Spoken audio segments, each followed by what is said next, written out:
Welcome back to another episode of Streaking with Friends, and we have a wonderful guest with us today, Amy. Amy, thank you for being here.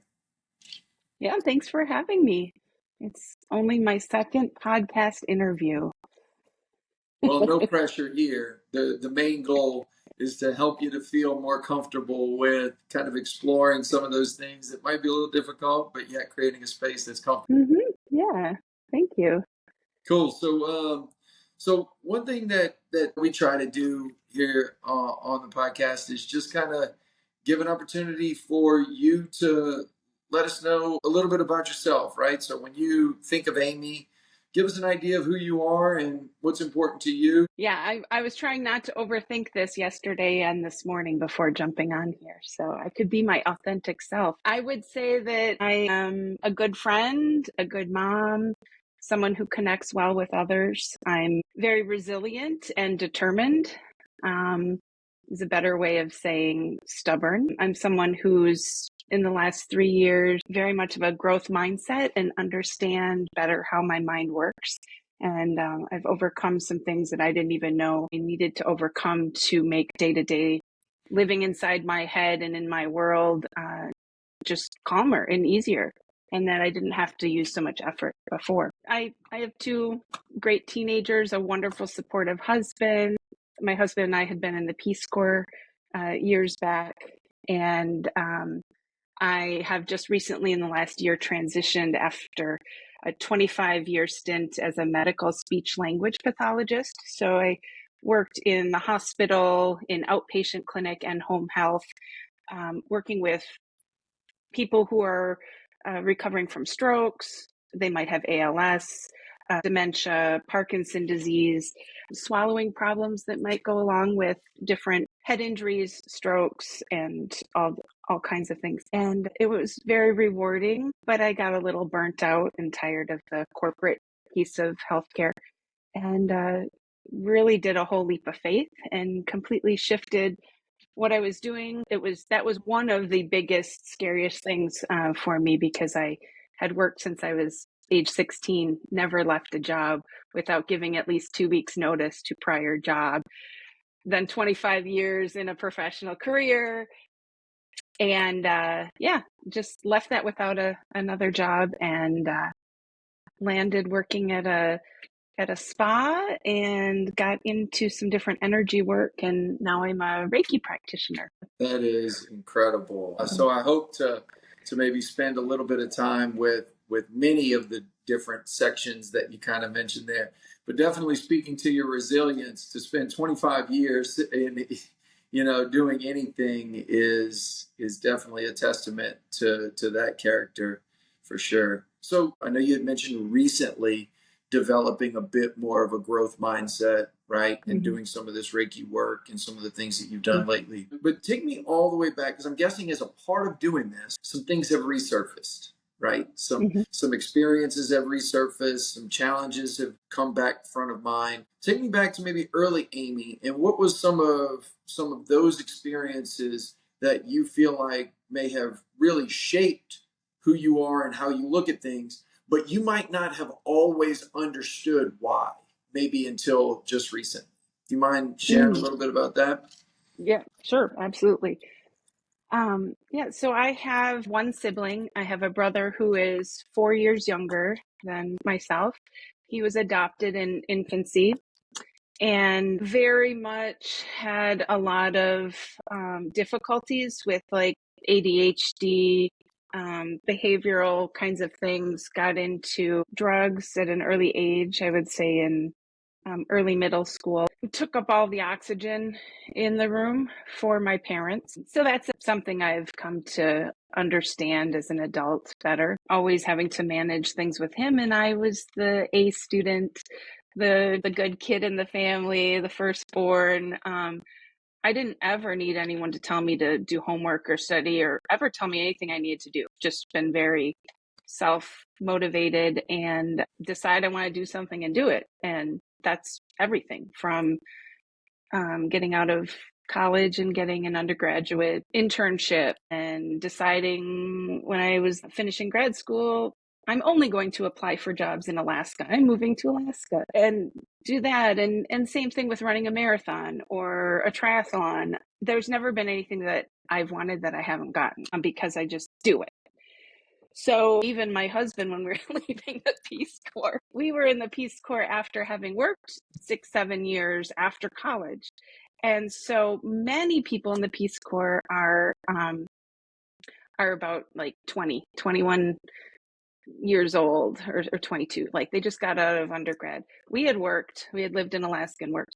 Then we went in. And so when we were leaving, everyone was asking each other, what are you going to do? And they're applying to grad schools. And I just said, go back and make babies. And Bird, my husband, his nickname's Bird, he had decided, well, let's just see. Whatever happens, happens. That is my true self, I'm very determined. So as little Amy, for example, we could pick an instrument to play. And someone said, oh, there can't be that many flute players. The only instrument I wanted to play was flute. And so we had to go, and they had the little mouthpiece, and that you had to like show that you could do something on it. I'd never done anything. But then they had all these clarinets and stuff. Like I knew they wanted to funnel us off to the clarinet line, and I only wanted flute. I understand how powerful everybody really can be when you're determined. And I'm sure that there was no way someone could say no to me about the flute. Like it was like having a horse with blinders on. Like, I'm not going to look over at those clarinets. I'm doing it. And yes, I got to play the flute. And so I know my true authentic self from a young age is always been determined. I really embrace that. I love that. But I didn't feel supported, but I didn't know I didn't feel supported until in high school when we moved to a larger town, and my parents were doing some family counseling with my brother, and it was like, aren't I a part of the family? Nobody thought that any of the things going on would affect me because they were being good parents. They were not treating me like they were treating my brother. And like, they just had the oxygen sucked out of them with all the resources going to this difficult situation. So, but at some point, this new family counselor suggested that I have a session. I went to this on my own, took the city bus, went, to this appointment, and didn't talk about my family at all. There was some weird codependent thing with a friend in high school who she couldn't handle that I had another friend. She was like totally trying to control me. But I got to sit and so this is really good that this is coming, because it's what I think you're doing, is holding space for people. And so I had never felt that experience until I was a sophomore in high school. And I had this counselor, I don't know who she was. I saw her once. And I just was talking and letting these, and I think, she might have suggested a particular book. She just also was like, you don't have to be controlled. You can be free. It's okay. And I didn't even have any strategies it was just going on.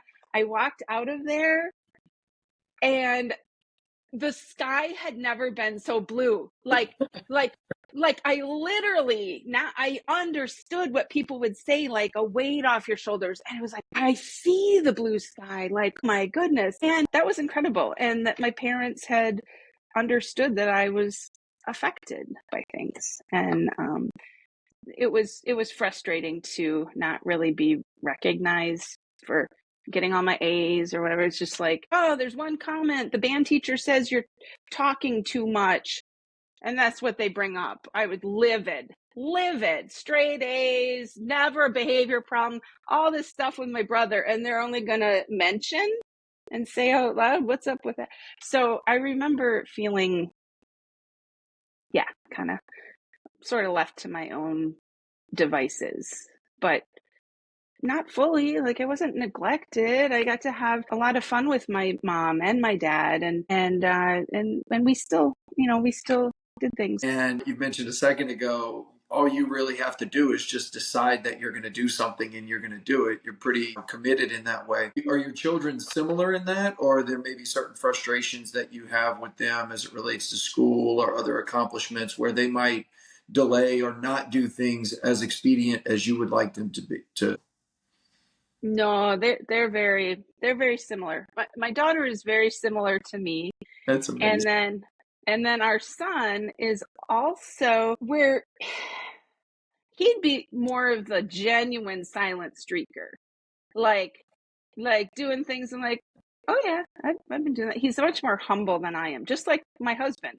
So he's just, you know, he'll just like, he surprised us where he looked at some conflict on his schedule last year as a sophomore for the last semester. And I find out after the fact that he had contacted the guidance counselor, set up an appointment with her, was trying to problem solve how he could get his physical education in. Could he do the online version and all this and that? And I'm finding about this like kind of afterwards. I mean, she emailed me, was it okay if this happens? Good. But he did all this. He even managed initially hearing no. So he's like me. I don't really accept no. so, so he's just like, okay. And so then he kind of wrote up a thing and explained how, he was successful in the online program with biology because he had done something so he could advance to a higher level. And he expressed that. And so the teacher was able to go to the assistant principal and say, oh, yes, he'll be successful with this. Da, da, da, da, da. And it worked out. And he did it. And it was a stupid, miserable experience doing it online. But he did what he wanted to do because he didn't feel like dealing with the jocks that would be annoying. Right. He's a studious kid, but he also did JV soccer, and he likes the camaraderie and getting in shape. But he's not one of those that's super competitive about games, and the dynamics in the gym class are not fun. He knew what he wanted to do, was going to make it work in the schedule, did all the steps, and kind of surprised me. Like normally we would have to remind him, hey, did you pack that? Do you have this? And he'll roll his eyes, but half the time he doesn't have the things. He hasn't thought ahead. No, when he wanted the thing, he went, he did all the steps, he did it. And I made sure I let him know how proud I was of him because he just took the initiative. He followed through and it all worked out. And then he also learned that he wouldn't want to do that again. He was going to do the in-person and it's just okay.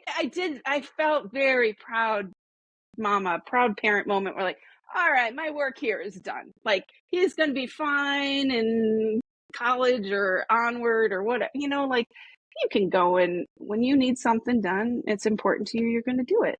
Before that, it kind of felt like might have to like remind him too much, or is he just going to always allow his sister to kind of remind him of something to bring for band? And she's driving them anyway. She's like the little mini mom kind of thing sometimes. It wasn't when it was important to him. No, he's competent. So That's great. yeah. I love hearing that because I think that that's the game, right? As parents, we want to, as I mentioned earlier, create an environment that's healthy and welcoming and encouraging.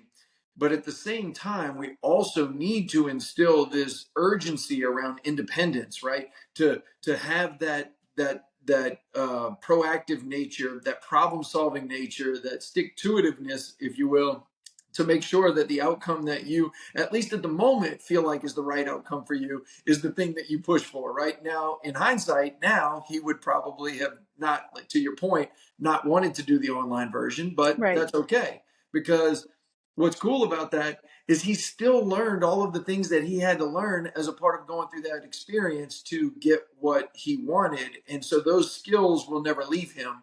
And it also gives mom the reassurance that you can live with more peace of mind and say, no, Ryan's going to be okay because he has shown me that he's capable. Yeah. It was That's great. neat. It was neat. So, Yeah. Amy, help me with this. So, you mentioned kind of your brother dynamic, and I know that that's not, I guess, if you want to call it like over, right? Meaning Right. there's No, still some it's residual things that go along with that, and maybe some other either memories that you have around working through that might be significant. And the reason why I bring this up is because part of what I feel like this does is, and I know this about you, only in the few interactions that we've had, I feel like you have largely worked through some of those difficult emotions and some of those difficult experiences in a healthy way. That means that they no longer grip you and they no longer restrict you and they no longer limit you in the same way that maybe they once did, or in a way that they might limit someone else. But there's someone else out there that might have experienced something similar and they're still holding on to that in a way that's unhealthy for them mentally, it's unhealthy for their relationships.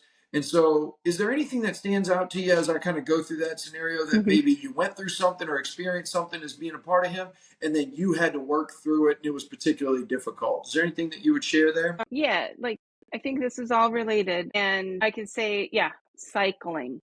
He's been in and out of prison and jail again and again. Nothing violent. It's all drug use stuff. And, breaking parole, not checking in with your officer. I think the only thing he ever really did is forged a check from my uncle, and also at one point some girlfriend of his they had forged signatures or something from her father, but not really anything else. All drug use kind of stuff. And that just kept cycling through. Like, we'll be real hopeful because my brother has like an amazing heart.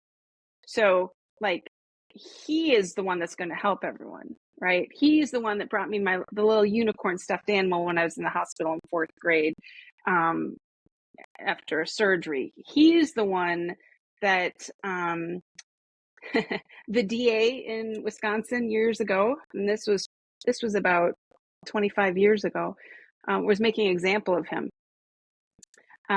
because he and a girlfriend had been using drugs together, which is like injecting something, like you're mixing something up, and the amount was an overdose for her.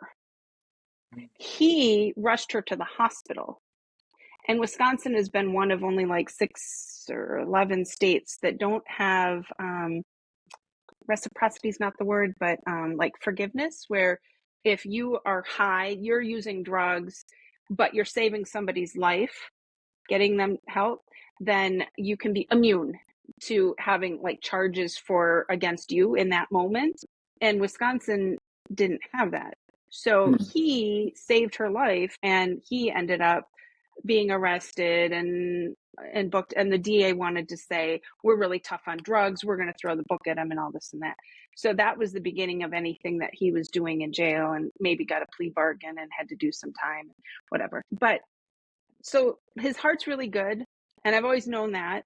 But it's been so frustrating to see my dad try not to enable him, but try to still be there to try to help him some. But you can't, like, really, because he's been burned co-signing apartments, and things have gone around again and again. And it's had been very stressful for me until basically 2 years ago.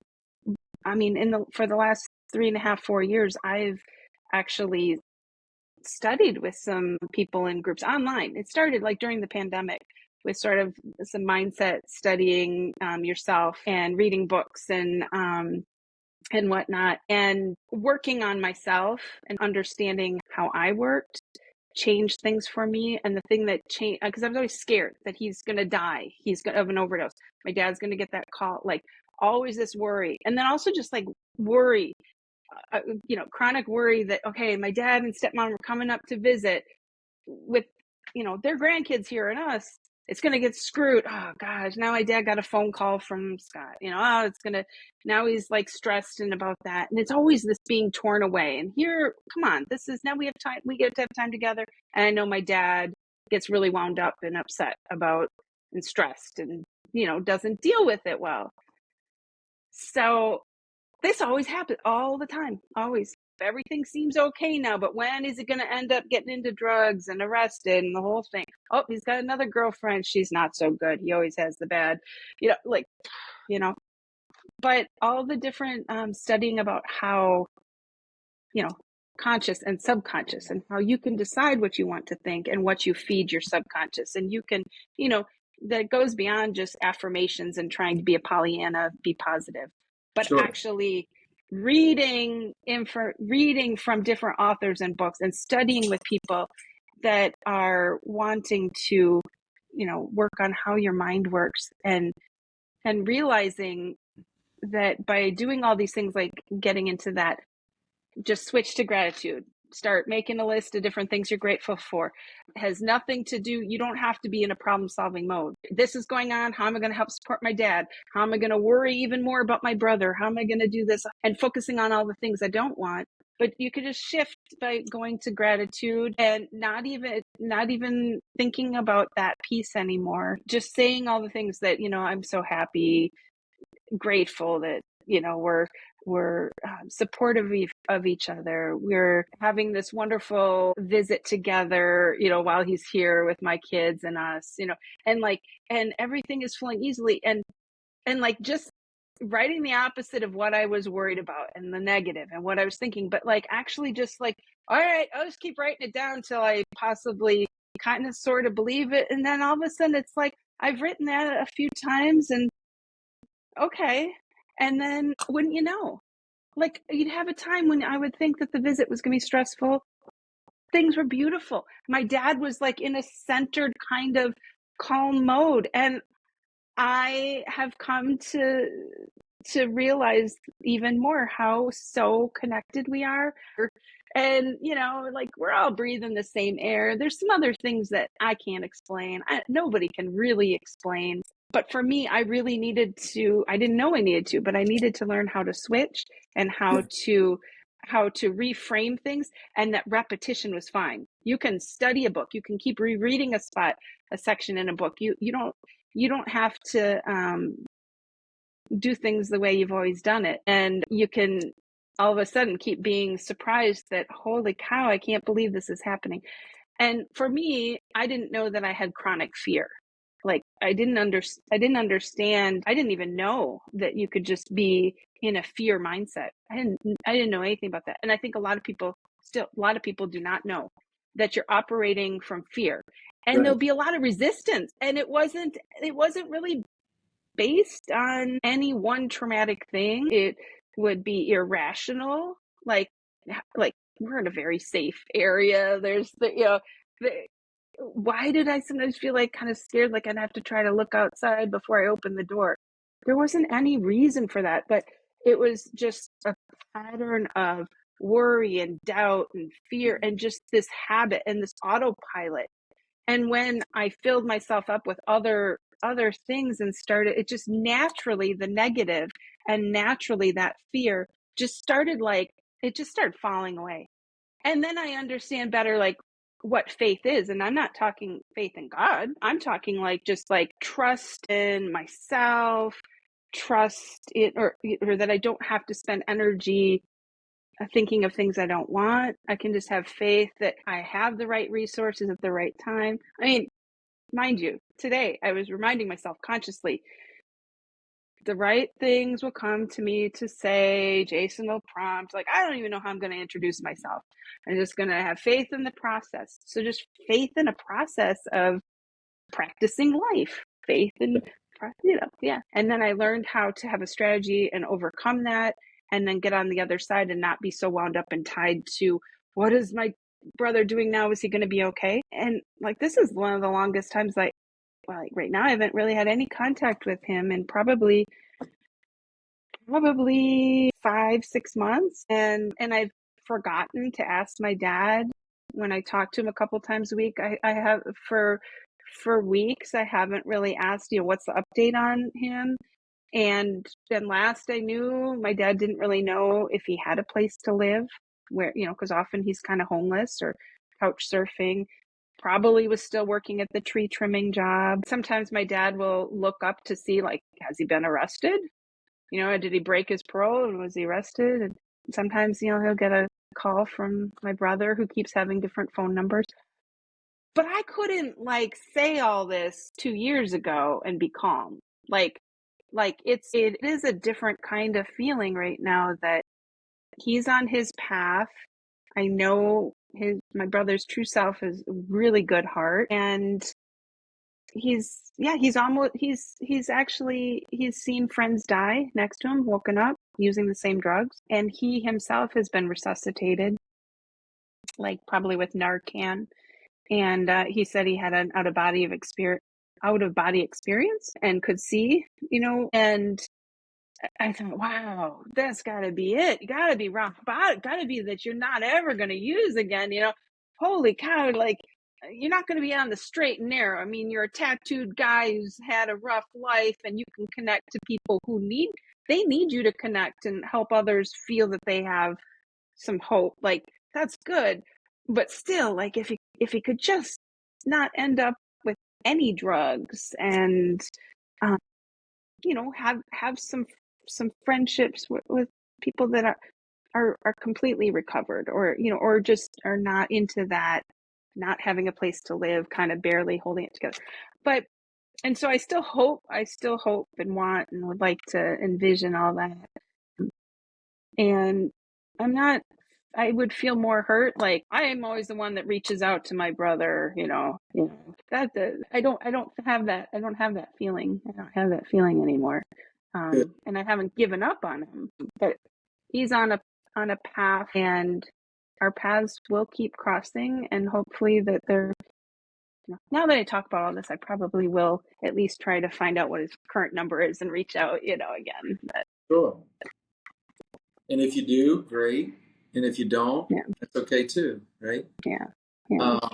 So as you were sharing, Amy, a few things stood out to me. First, congratulations in where you are now, because as you mentioned, it's worlds different than how you might have even been able to express this 2 years ago. Mm-hmm.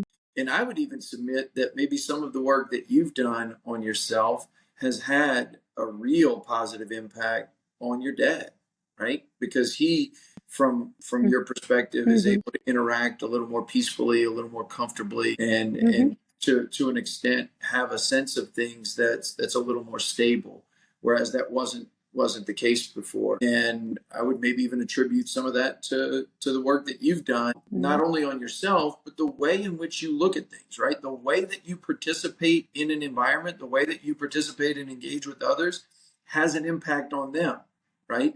And so, It definitely does. There are things where my dad and I can be pretty similar and push each other's buttons. I have to concentrate a lot because my dad will seem so not self-aware and interrupt, and he's like so worried about making things okay for other people that I'm just like, I can get caught in that. sure. And so I don't, but thank you for the compliment. I think some has, and especially sometimes our phone conversations and when he's hearing about things that I'm studying or whatnot. And he's done some neat things with meditation and things, and even before I did. So I'm always kind of wondering, like, how can I help remind him that he has this in him and do those things that are good for you?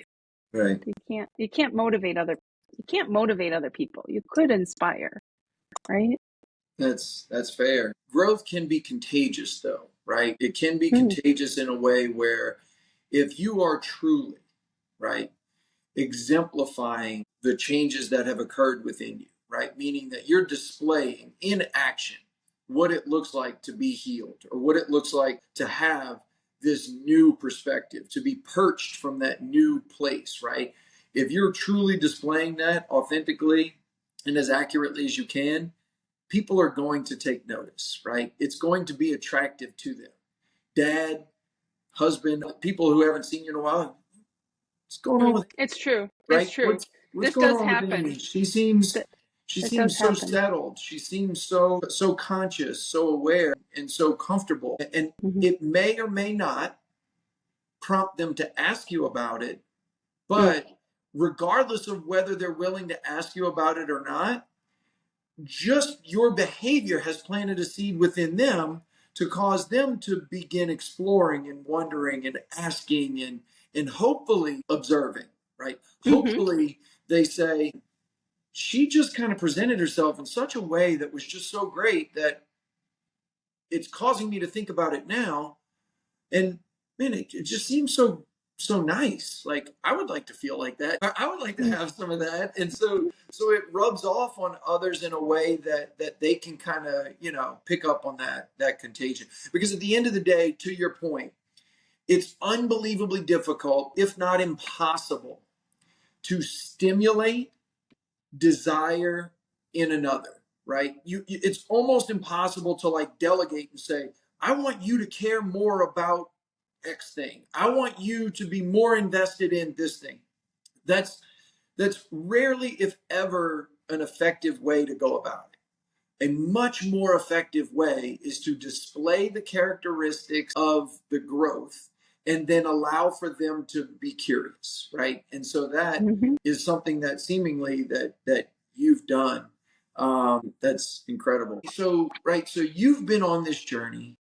Your brother has been on his journey, and you also kind of shared a little bit about the way that maybe your parents, of course, understandably, gave more attention to him earlier because it was very easy for them to look over at Amy, straight A student, musician, right, playing whatever instrument you want, no marks on your thing, and just say she's got it all figured out, and just kind of Mm-hmm. leave you to your own thing. Even though that wasn't the case, I mean, in a large part, it was the case, Yeah. but in certain scenarios, to your point, you felt neglected. But how have you taken all of that in your personal experience, your personal, if you want to call it testimony, but the testament to the growth that you've been on, and applied that to your today, right? So, how do you apply that in your Reiki practice today? And how do you apply that in the way that you help others work through their own stuff? Because I know in my experience, everyone's dealing with something. Oh, yeah.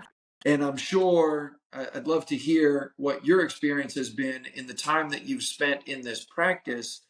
What are maybe one or two examples of, maybe an anecdotal situation where you've seen growth in someone or have a story to share? And then maybe tell me a little bit about the process that you might take people through that helps them. So kind of two questions there, and I can restate them or break them up again, but start where you'd like. Yeah. So I think that just what I've been through, I think I'm empathetic to people having difficult home dynamics. I think so. I think I somehow, and I don't really know how I do it, but sometimes I allow people to express feelings that they normally wouldn't think that they would be expressing in a place. So, like a coworker has said, Amy, you're so great at helping all of us process our emotions. Yeah. And that was a huge compliment.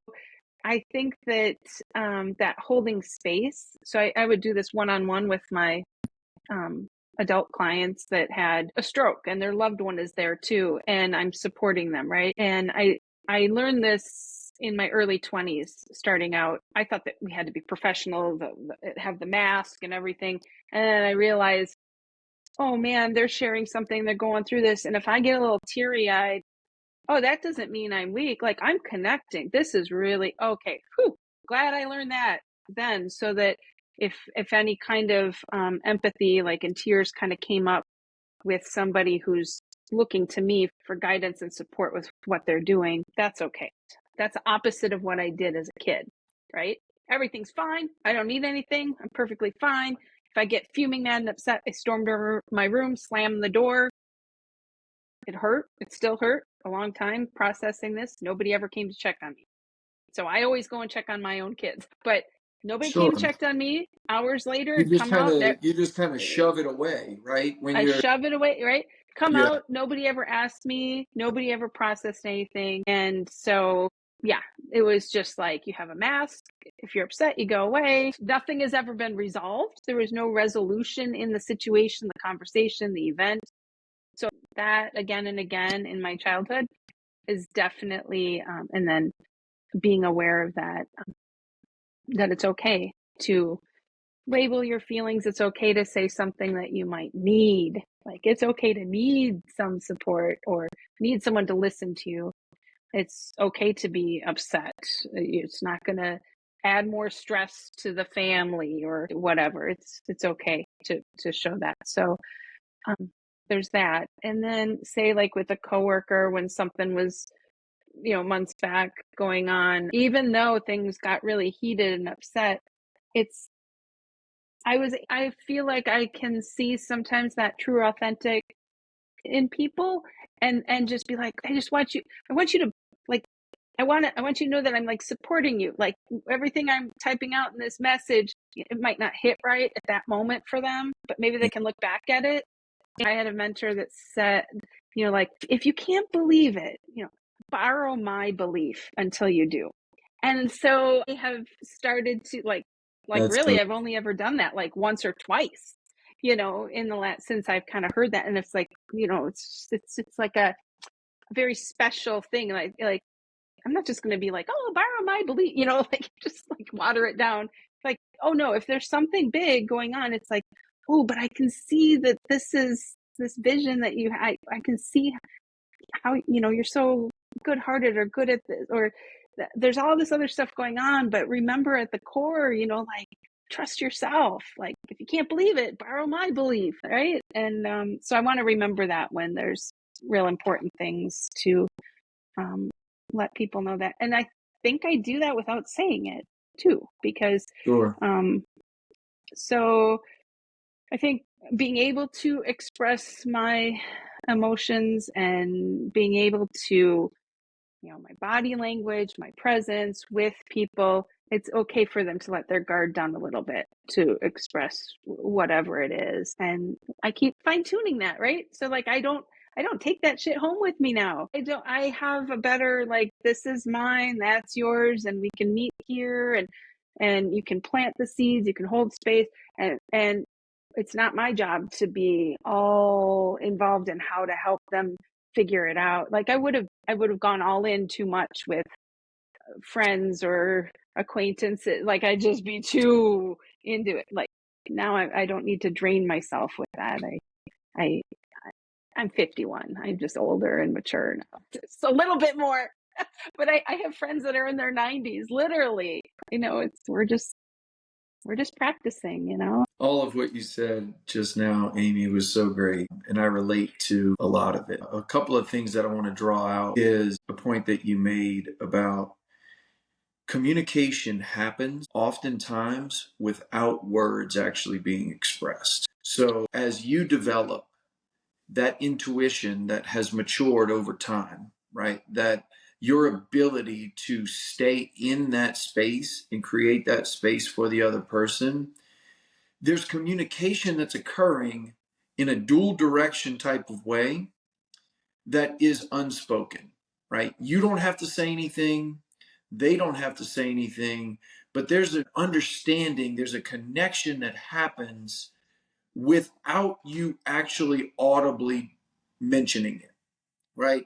And so there's beauty in that. And it only comes with, in my experience, it only comes with hours and hours and hours of work of getting further comfortable with self, but then also further comfortable with acknowledging that other people aren't always, to the point I made a second ago, going to operate from the same place that you operate from. So they're doing the best they can, right? I'm sure it's often that you come across people or interact with people and you're like, man, very early on in your elementary way of looking at it, very early on when a way that others might have looked at it, it was challenging to the point to where it was easy to point the finger or judge or label or attach something to them that says, oh, this person can't do X, Y, or Z, or they really need to get better at this, and have all these different opinions about them,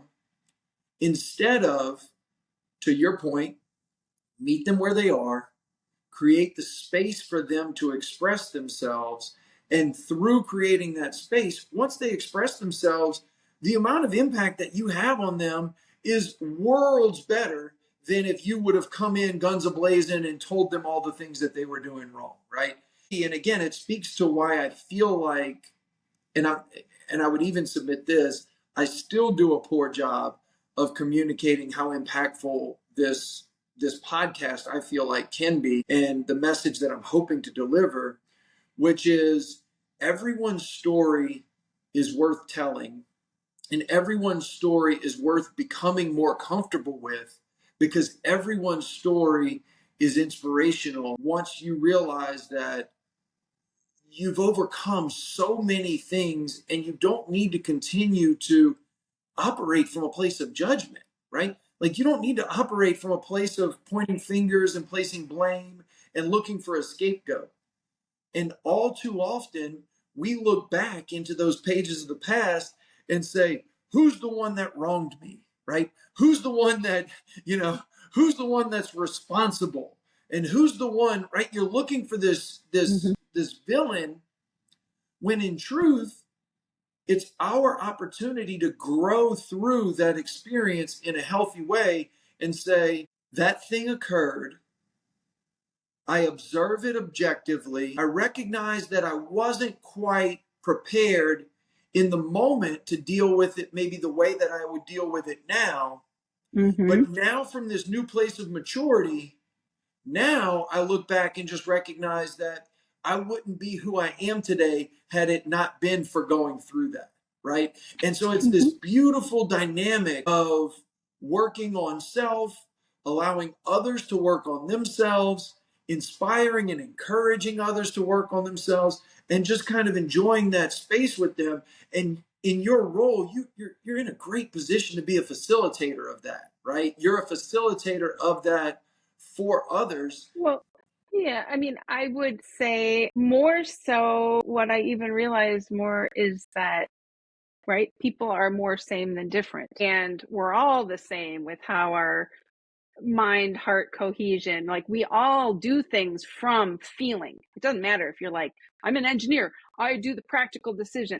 You're still either you're going to do something from emotion. You actually do something because of a feeling, and it might be because of fear, and that can be Sure. productive for some things. But I think That engineer's way of processing it might be more tilted towards the mechanical, right? It might be more tilted towards the mechanical, but at the end of the day, they still have a heart. They still have emotion connected to how that decision. when you have this, oh, you got to do that or that, yeah, you're going to do the one that you, that feel you have to. But with everybody being the same, right, how we operate, I don't think that I have a different opportunity than other people, whether I worked in the hospital home health or I'm working in a spot people are coming for different kinds of healing or relaxation, and that I work with people, or that I could work with people online. I don't think it's any different than anyone else. I encourage everyone to be like, don't just print off your own postage at home. Like, actually go to the post office so you can hold the door open for the person. You can joke about the junk mail with the person. You can like you can interact. Like, don't just order your groceries delivered. Like, go and like just intentionally, if it's not every day, maybe every third day at minimum. Like, if you work from home and yeah, you might have a few meetings online with people, but actually just go to the library. You don't have to buy all your books. You could even just go there to look at some of the magazines you don't want to check out and have that incidental interactions with people, because it's phenomenal. Like, yeah. I highly recommend everyone play with this. Like, you go somewhere and you actually look somebody in the eye and say, oh, have a good one, or oh, thank you for holding the door, or whatever. And people are going to start joking with you. People are going to start saying more than just something about the weather. And people are going to start giving you things. Like, I go to the post office and a guy's like, he has the junk mail people don't want in the one bin, and he's got a scissors, he's cutting out. He's like, and he's just so happy. I'm like, oh, wow, hey, do you want another one? Instead of recycling at home, I could go. He's like, oh, did you know that there's butters on sale at Quick Trip? Here, maybe you should keep it. You want? And I'm like, I want to give it to you as a gift. And like, you get these fun exchanges with people, and that's important. And so I don't think that I'm like in any special position to do that. I mean, talk with the other parents at a soccer game, surprise people by actually saying something instead of just looking at our phones, and be the example for other people our age and younger. We can all help people without even having a huge agenda. Well, so that's the beauty of it, Amy. And that's also the paradox. Okay. So my wife often gives me a hard time about using that word, because I have fallen in love with the word paradox. Because to me, almost all of the things that are super important, there's a paradoxical element to it, right? This idea of, okay, I want to operate from a place with this eternal perspective, but I also want to marry that with most acutely focused on the moment, right? And so that paradox, right, that Mm. extreme dichotomy is to me the beauty of what we have an opportunity to participate in right now. So I hear you, and I hear what you're saying, right? Mm-hmm. Where you say you don't have a certain opportunity different from another, but I would make the case that your current state of awareness, Amy, Okay, I see what you're is saying. you follow that, right? So Okay. your Mm-hmm. current state of awareness is uniquely special to you, and you do, because you're perched from the perspective that you do have a particular opportunity that is going to allow for you to impact people differently than maybe someone else who might not have that type of advanced perspective, right? And so that's Mm-hmm. what I mean by that. Where from a certain through a certain lens, I agree with you. You Mm-hmm. have, and everyone else has the same opportunity to be helpful. However, they have not done the work that you've done. They have not Mm-hmm. developed to the point that you've developed, right? And so now they're doing the best they can, right? Don't get me Mm-hmm. wrong. They're doing the best they can. They Mm-hmm. haven't experienced a certain life situation that's caused for them to progress, or caused for them to be challenged, or allowed for them to grow in the same way. So to each their own, right? Again, they're doing great, but you do have a particular opportunity. And I'm just recently leaning into this more for myself, because for the longest time, Amy, and again, I won't go into my whole deal, but grew up in an environment where I lived from a place that was you mentioned having a bit of a fear perspective. Mm-hmm. I had a scarcity perspective, right? And I Mm-hmm. had this scarcity mindset that was just not abundant, right? And so it took and also to overlay that with, I would even call it a propensity to lie, right? A Mm-hmm. propensity to be false, and to hide and operate from a place of kind of shame, and run from challenges and run from problems. I've now since made pretty significant strides in working through some of that. Same to your point earlier, not perfect, not perfectly executing. However, I have very recently been reminded by many people around me that I need to lean more heavily and lean more boldly into the awareness that I do have. And to your point, Mm-hmm. to what I brought up to you a second ago, is that idea of, don't mistake the fact that certain things have been revealed to you, or you see things through a certain, don't mistake that as it's not worthy of being shared, or it's not worthy of, right, um, Mm-hmm. making it available to others. And so I just, right, lean into it is kind of the point there. Yeah, definitely. Definitely. And think about sometime like, the infinity symbol, Yeah. right? And so like where it crosses, like it's now, Yeah. but it's all continuous connected. Right. So like the paradox of like this bigger cyclical other out there, but it's all the same. It's all now. Like even though like it is now and then and bigger all together. It just is all together. That's it. And you can like not know how to explain it, but you can like feel it, you know? Yeah. A big mistake that gets made pretty often is the idea that there's this separateness, right? That we're disconnected. Now, we largely don't recognize the connectivity. We largely don't recognize the oneness, the unity, kind of what I would think of as maybe kind of a universal spirit, or a universal cohesion that Mm-hmm. doesn't always get the respect or the attention that it deserves, right? Because to your point earlier, Mm-hmm. there's so many more similarities between people than differences, and for Yeah. whatever reason, we have a tendency to be attracted to those differences. And I almost wonder how contrived that is, right? Like who's kind of pulling these strings, either through social media or other general media, but the messages that are sent with this idea of division, I struggle to relate to that because I don't operate from that place. To me, your stance on any hot button item doesn't impact the love and the appreciation and the acceptance that I have for you, right? So it doesn't matter if you're red or blue or Christian or Muslim or Hindu or agnostic or atheist, or if you're a person that likes the toilet paper to come over from the top or the person that wants the toilet paper to come from the bottom.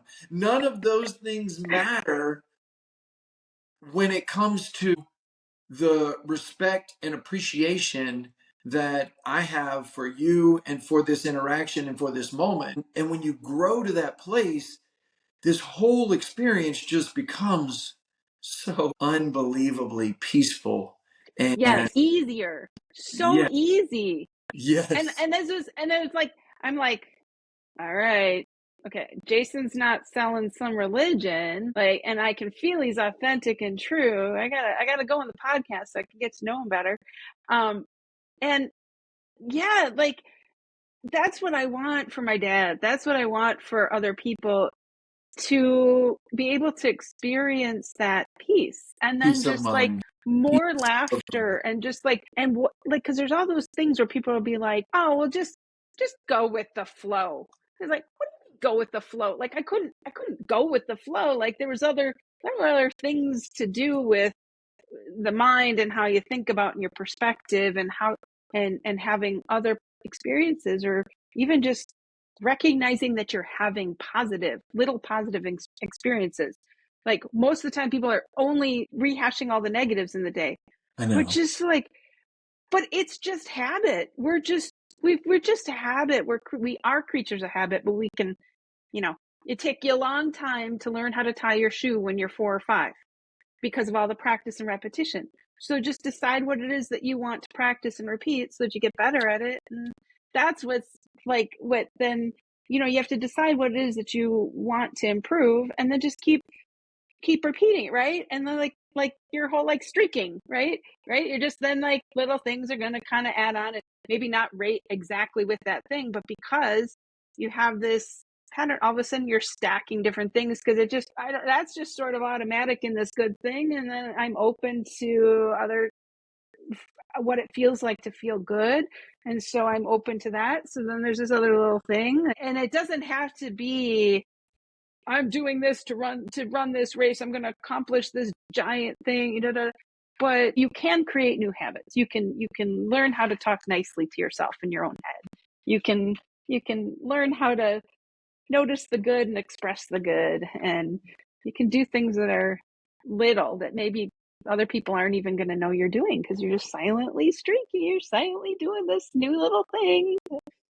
So I love what you're That's doing. part of the beauty too, right? It's part of the beauty of not letting the right hand know what the left hand is doing, right? It's said that, right, the greatest mystics would never really tout their mysticism, if you will, right? The people who know, right? The people who know often won't say, and the people who say they know often don't know, right? And Yeah. so it's this, and again, it's a paradox.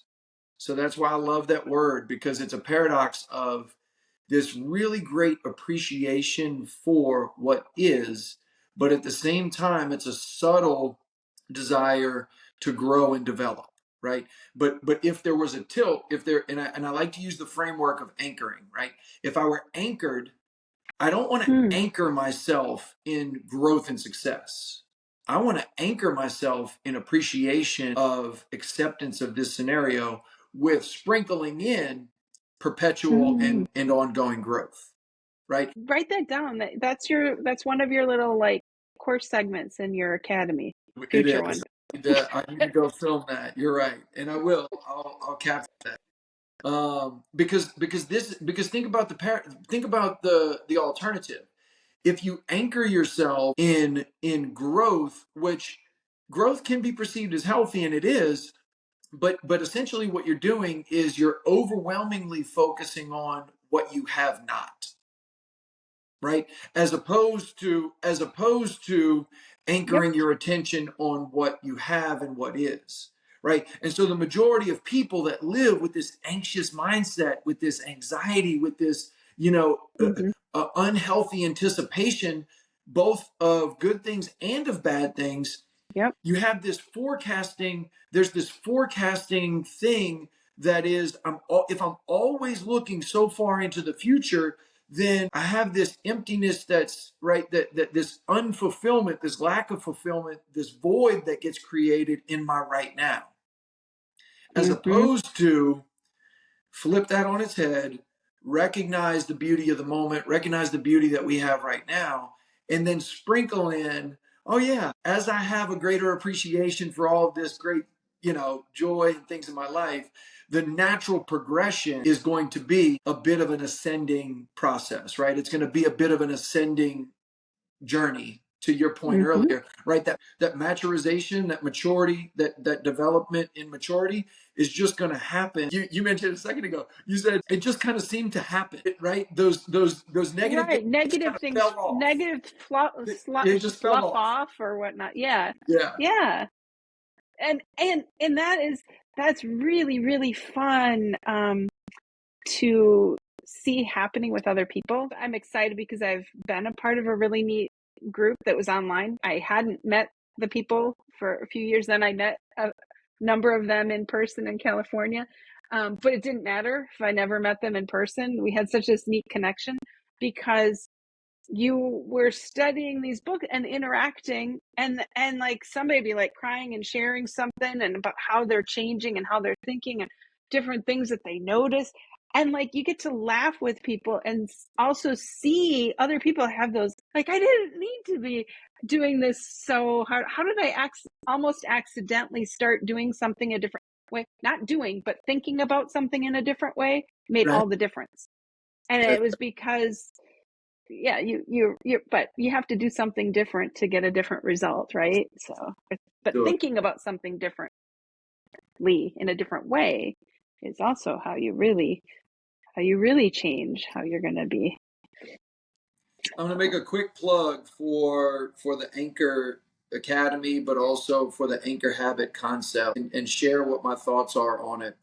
It's the idea of a daily practice that intentionally commits to self-observation for at least some bit of dedicated time every single day, and connecting it to movement, right? So the idea of my anchor habit is a run, right? And it takes me 9 to 10 minutes to run the distance that I run, just over a mile. But to me, the significance is not the distance. The significance is not the pace. The significance is not, am I progressing and getting better each day? It's the commitment to the daily activity and showing up for self and saying, I'm going to go through this process of examining thoughts, speech, and behavior over the last 24 hours since the last time that I did my anchor habit. And I'm going to ask for a bit of a reconciliation, right? This idea of I want to offload and discard the things that no longer serve the better version of myself that I would like to have moving forward. And then I'm also going to invite and encourage a bit of an adding on or introduction to how would I have said that differently if I was more aware in that moment of the other person's reaction? Or how would I have said that differently if I demonstrated more awareness and I was, I was more stable in how I responded, right? How would I have done that differently?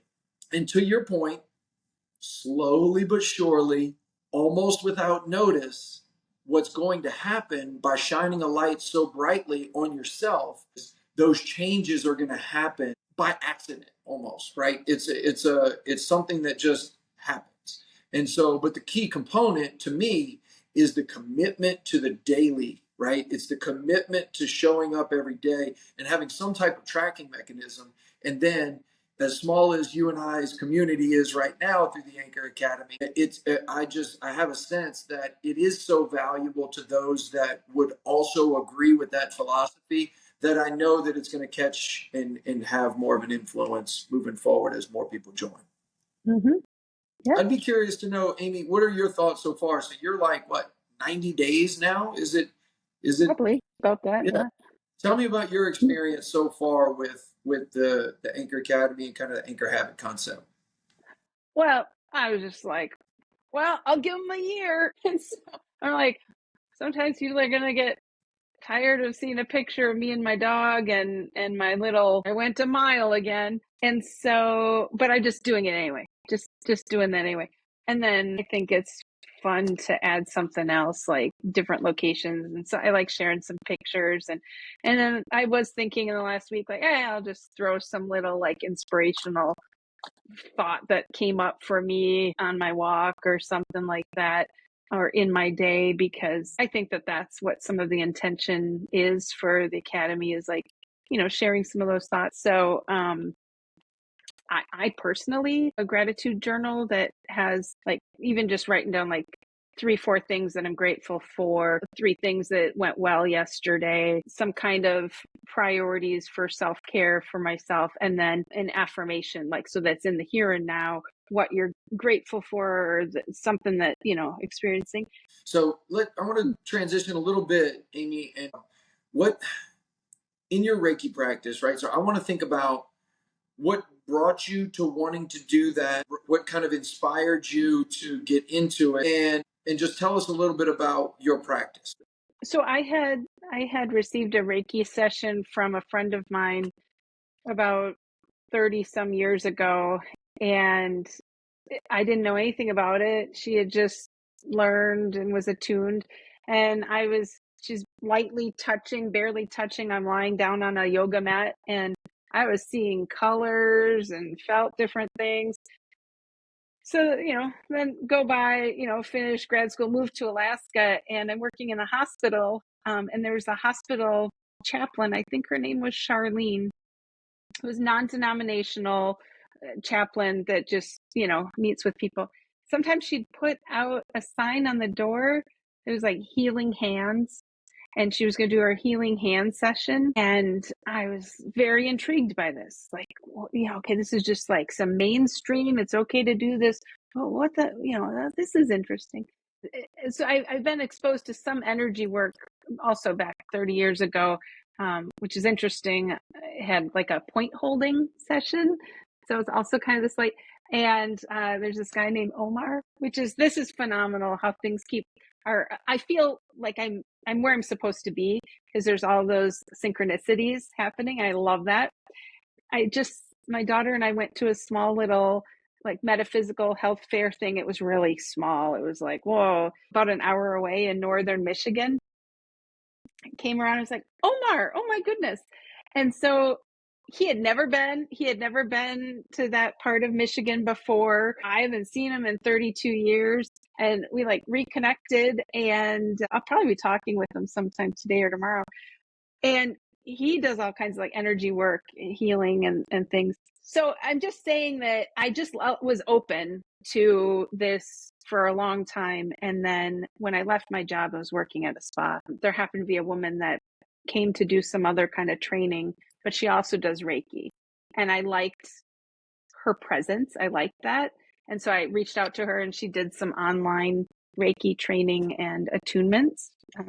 And so I did those with her, and then actually just practicing since, I guess, December or January. And I keep learning, and you're having that experience with people. So it's a Japanese energy modality, healing modality, and it's very like light touch to no touch. And I often tell people, regardless of their backgrounds, I often say it's kind of like when you're with someone and they give you a really good hug. It's not just the physical hug. There's like something more to it that you can't explain, or you like being with someone, and there's that universal kind of life, love, energy type feeling. And that's what Reiki is. And it's as if you're being attuned or tuned into a radio station and allowing yourself to be like a conduit to allow that energy to flow through. And you can go as specific as you want in it, but I just like thinking, well, we're just going to experience what we're experiencing. And you can talk about the different energy centers and secondary and all kinds of different energy centers or chakras. I can speak about it more woo-woo like. I can speak about it more medical health side. And one of the things that I'll just end with this is that I'm wanting to really help get like people that are going through some other medical things. So say cancer treatments and that. I have Yeah. a history of working with people as a speech pathologist who have had mouth and head and neck and throat cancer. Mm. And so I have some experience with, oh gosh, what all they're going through. And after having treatments, maybe during, maybe after, just to help people have like this like improved sense of well-being. And maybe you can't have massage. It hurts. You've had radiation. It's uncomfortable. You've been so stressed in a survival mode. Do this, do that. You haven't felt good. You're scared. You got to have scans again. You got to, all this stuff. And so kind of meshing some of my medical background with more of this holistic energy work is really fun. And I basically envision myself connecting with oncologists, radiologists, other holistic naturopaths, and building up my practice for people that are going through maybe mental trauma, and they're seeing professionals for that. Maybe they're going through healing from other disorders or cancer, and may just need to have space held for them to relax, and very light to no touch, and allowing that cascade of relaxation benefits to occur. So that's the one thing that we can say, like Reiki practitioners in the United States, we don't say we're healing anything, right? We are allowing relaxation. Relaxation can create this whole cascade of benefits that could be reducing chronic pain, reducing sleeping problems, improving sleep. Some people experience reduced blood pressure and an improved sense of well-being. And that like you can exhale and feel balanced, and that word grounded, where if you can just feel that like after a good run or a good hike or a good massage, and you come out and you're like, wow, I feel like I'm solid. I feel strong and relaxed and balanced. And that's something that I see happening with clients, and I've experienced on the receiving end. So it's fun and it's fun. It's playful and fun. You can get people are teary. They laugh afterwards. They might be saying, I can't believe this, but the ringing in my ear is gone. The pain in my left leg is gone. Was I floating? It felt like when you were over here that it felt like I was. Did the sun come out? All of a sudden I felt, like it's so fun to hear what people experience. And then sometimes I'll have like some feeling or whatever, and then it kind of gets verified with they're saying something that they were experiencing and I was too. And I think, I don't know, God's here, universe, source, there's good stuff happening. We're going to go with it. And it's fun. I can do things online. I could do one-on-one sessions like this. And I've got a fancy website that's for something else, but I have a friend's cousin or nephew is going to make it have 2 sections. So you could click on it. It could be Reiki with Amy. Have I done it yet? I don't know. So there's I'm building the confidence. Like, I love it.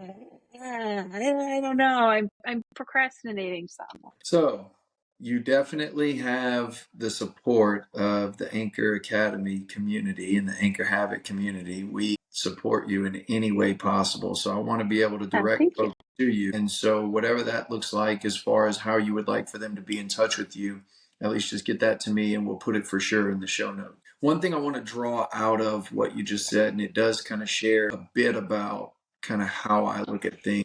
I love that you mentioned, right, the feeling that someone might have and these different ways of referring to it, right? Is that God? Is that universe? Is that source energy? Is that creator? Is that right? And we all have this natural desire to kind of want to define that, right? We want to put a label on it and we want to make sense of it in here. But oftentimes we can't make sense of it, right? Oftentimes it's not a head thing. It's more of a heart thing, and it's more of an unspoken thing, to the point that we made earlier. And as we develop an awareness, we recognize that any moment that we bring our attention to the presence of whatever that is there. And so our opportunity is to just become more in line with that present, and that pervades through everything, right? So we carry that with us into all of our interactions, and we carry that with us in the new rooms and in the new spaces that we're in, and we carry that into our new activities. And so that for me is a really, really just amazing practice, that you're bringing people to be in touch with that. And then hopefully that allows for them to carry that with them outside of the events that you have with them, and outside of the exercises that you have. Because my way of looking at it is, as you go and continue to drink from there, right? You go to continue to drink, at some point you bring the fountain with you, right? That fountain comes with you. And so that ultimately is where I see that going. Because to a point that kind of came up earlier, you mentioned, right, people being helped by whatever medical practitioners or whatever psychologists or therapists are helping them with certain things. And all of those folks that stay in the lanes that they're in do great work. They have good intentions, but I think where we all can have a bit of room to improve is this idea of empowering the person that we're interacting with, to remind them and let them know that you can only find out or lean so much on another person. At some point, you have to kind of bring the responsibility into self and recognize that all of what's being shared with you is available to you because of work that they've done. But at the end of the day, you can't just observe it and experience it. You have to practice it and carry it with you as a part of your habit. Yes. And I wholeheartedly agree. And I try to remember at the end of my sessions, I say it at the beginning, and then that I'm going to, and then half the time I remember, half the time I don't, that I know I may not ever see this person again. And I'll say that whether I see you again or not, I like to empower people. I want to empower you so that you can remember how it feels. I'm anticipating you're going to have an improved sense of well-being and relaxation and balance. At bare minimum, that's what I experience with other people. I'm expecting that for you. And then any Sure. intention or thing that they might want for this moment, they can hold in their heart, they can say out loud. And I say, I want to remind you afterwards to be able to like feel what it feels like right now, and remember that you can always get back to that. You can get back to this divine life force energy, right? Yeah. Cats and dogs do it all the time. We can do it. Little toddlers give the best hug. Everything is so genuine, right? Yeah. Everything is just like, so it just is.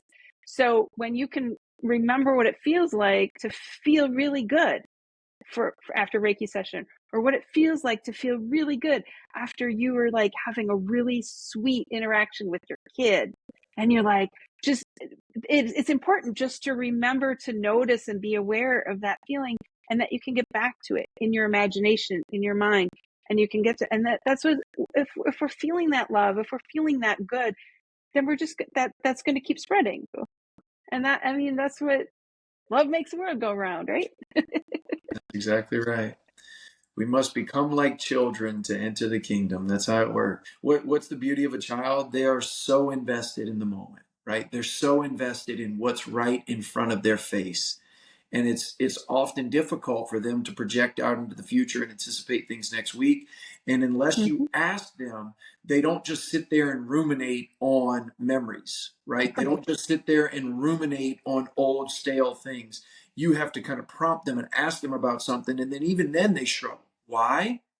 Because they're overly invested in the moment. And that's part of what I feel like is some of the wisdom of children that we can learn so much from. Amy, thank you so much for being You're here. Thank welcome. you for being vulnerable, for stripping down in a sense, right? And removing and revealing some of the things that are important to you, and being such a great inspiration for this community that hopefully is being built here online, but then also the people that you interact with on a regular basis, for your practice and your family and your local community.